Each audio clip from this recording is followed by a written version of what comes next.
Everybody, Earl at thelogbook.com, back for more Voyages of Shelf Discovery.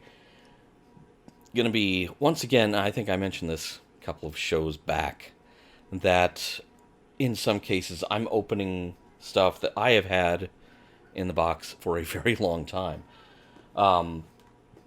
Actually going to open two box sets of Doctor Who figures in this installment. First one is Unit 1971, as seen in the episode The Claws of Axos. Now, this is kind of a big deal for Doctor Who fans because we've had figures of the Brigadier before, but this is the first time that we have gotten Sergeant Benton and Captain Mike Yates. So, actually kind of a big deal. You really have to consider that it is becoming increasingly difficult for character options to negotiate the rights on likenesses, because increasingly, especially for, early 70s and then going back to the beginning of the 60s, to the beginning of the show, you are running out of living people who can grant their rights to their likenesses. Now, Nicholas Courtney, who played the Brigadier, left us in 2011, but John Levine, who plays Sergeant Benton over here, and Richard Franklin, who plays Mike Yates, they are still with us, and so, they were approached with, hey, do you want to be an action figure? After all of these years, and fortunately, they said yes, because, you have to pay these people for their likenesses. And, once you get into actors who have passed on, you're dealing with their estate, or whoever is making decisions for their estate, and some of those folks will, be happy to turn their mothers, fathers, or grandparents into action figures, especially if there's a few pounds involved in it. Others, not so much. They're just not comfortable with it. And, I'm not gonna get on their case about feeling that way, because, ultimately, you're talking about their family members. Trying to open this from the top, and I'm wondering now if I should try to open it from the bottom instead, which looks like it may, in fact, be easier. Or I could try not to destroy the box, because this is nice packaging. I know it's kind of, some people, it kind of strikes as being generic, but it's quality packaging. And the thing is, like actors who have passed on, someday I'm not going to be here, and someone's going to have the unenviable job of, disposing of my stuff. And so if I can non-destructively open packaging, there we go, then the stuff is worth more down the road to someone else. Which may seem like a morbid line of thought, but it's a line of thought that I find myself having more and more the older I get. Okay, everybody's got weapons out the wazoo. Sergeant Benton and Mike Yates both have these kind of submachine guns. Yes, Puck, they do. Really, trust me on this. I'm going to go ahead and get the weapons set aside so they don't get lost. The Brigadier has his trusty pistol at his side, as always. And let me see, are we tied? Yes, I believe we are. believe we're tied in a few places, which I love having to deal with that. Be sure about that, though.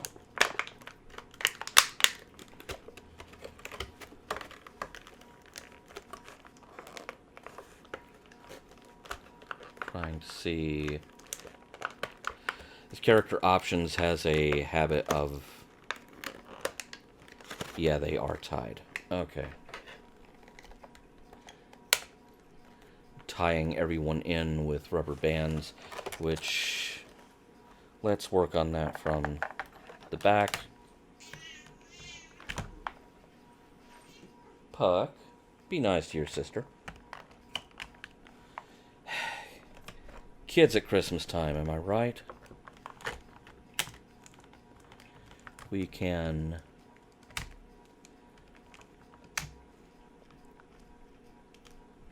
get all the rubber bands cut from the back. These guys should just come popping out of here. So, let's see if I'm right. Hey, I am right. No, no rubber bands. Stay there. Okay, so we have here, let me see. We're in packaging who's who. Okay, this is Mike Yates. So, he's, and really, Benton and Yates have the same body sculpt here, which is kind of what makes this set practical. The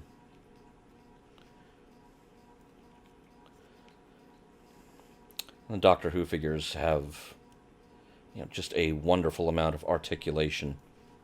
So, theoretically, you know how modern military, you're supposed, if you are in a non-threat situation but you are armed, you're supposed to point your weapon at the ground. In theory,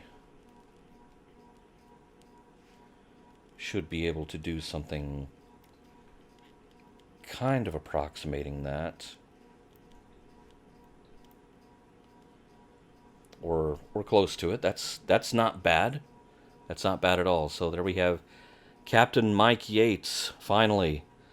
1971. It's been 50 years since the episode The Claws of Axos aired. Mike Yates first appeared in the first episode of that season, so, you know, he is a vintage 1971 character. The Brigadier and Sergeant Benton, on the other hand, were around quite a bit longer than that. Let me see if I can pop Benton out of his pod here. I think I got all the rubber bands. Yes, I did. Okay. So, essentially the same body sculpt as Mike Yates, just a different head. So that's kind of an economical approach to doing things. Yeah, these, despite different ranks. And Benton does have his sergeant stripes. So, you know, little different paint application there. But these characters are often seen, you know, in similar situations, in wearing similar fatigues or camo or something like that. And Benton's hand is a bit harder to put his weapon into, but there we have Sergeant Benton. After all these years, character first appeared in 1968 in The Invasion as a corporal. And the funny thing was, that actor, John Levine, who is still with us, and he is a wonderful, quirky character by all accounts. Stand up, Sergeant Benton. No laying down on the job. There we go. And by all accounts, you know, is this wonderful, quirky gentleman, and does a bit of singing as well. But he originally had been in an earlier Doctor Who story playing a Yeti, but he impressed his work ethic on the director enough that he was brought back with his own face instead of wearing a giant giant suit made of fur, which I'm sure was a relief to him. You know, until they went to a cold filming location, then I'm sure he would have been more than happy to be a Yeti again. All right. And the Brigadier, I am pretty sure we have seen exactly this costume variation of the Brigadier in the past. But it's a wonderful likeness. It really does look like the late, great Nick Courtney. And has a holster. Is it a functional holster? No, it's not. Oh, well, so he's got to be packing. So we'll make sure he has his weapon at the ready. Let's and of course, this being the original iteration of U.N.I.T, which is an organization that we've just recently seen is still around in the Doctor Who universe.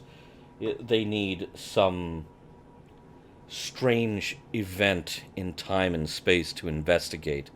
Get back to that in a moment. U.N.I.T 1971 Claws of Axos set, very nice. But we are not done with U.N.I.T yet. Not at all, because we have another one. Actually, I may hold off on opening this one, but I will show it to you. U.N.I.T 1975 from Terror of the Zygons. Now, this was the first episode of Tom Baker's second season, and so we have, I believe he's Sergeant Major Benton by this point in the 70s. We have the Fourth Doctor in an outfit that he wore for this one story only, where he's got this tartan scarf and a tam o' shanter, which is... The story is set in Scotland. It's set in the Scottish moors. And it deals with the Loch Ness Monster. So, there's that. And then we have kind of a generic unit soldier here. I know the mustache may make him look like the Brigadier, but... he is, just unit soldier, according to the packaging.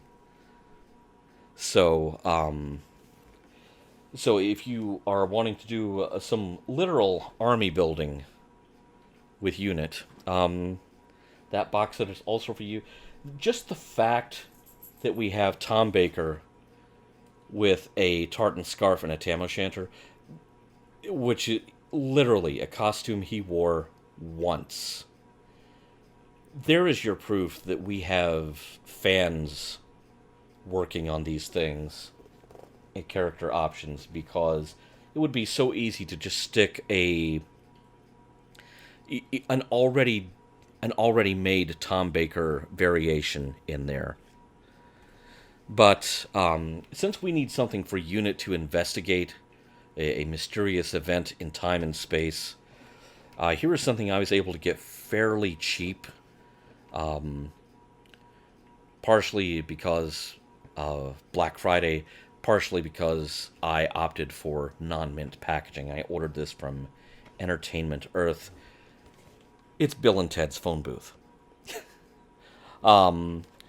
Which I know you're asking yourself, wow, there's an action figure line for Bill and Ted? Yes, there is. Now, I don't have the figures, but they had the phone booth knocked down pretty good in price. And little hint, when you tell Entertainment Earth that you're okay with non-mint packaging, this is what you're going to get. It's going to be kind of trashed. So, to go with my shelf full of TARDISes, yes, we have Bill and Ted's phone booth. Looks to be a bit smaller than the TARDIS. I'll grant you that. Does the door open? Yes, it does. So, now, if you're wondering why I got the phone booth but didn't get the figures, here's the thing. If George Carlin's character had been an action figure, oh yeah, I would have gotten him and the phone booth, and they would be on the Doctor Who shelf. just for giggles. Now, this is still going to wind up on the Doctor Who shelf just for giggles.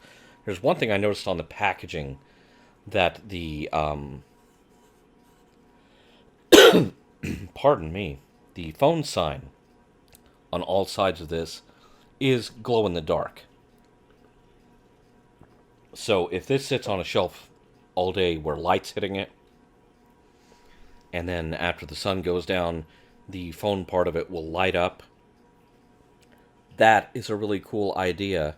Character options, please take note. You could have been doing that with the TARDIS this whole time, but you weren't. Just pointing that out. So we will find out, and I like the fact that, see if I can hold this up at just the right angle, the phone is in there. So, oh, and the door accordions. Nice. Nice. Pardon me. Dry throat here. It's more detail than I was expecting out of this. So very pleased. I'm sure Sergeant Benton and Captain Yates will have to investigate this at the Brigadier's behest very, very soon. And hopefully we will find out the results of that investigation in a future installment.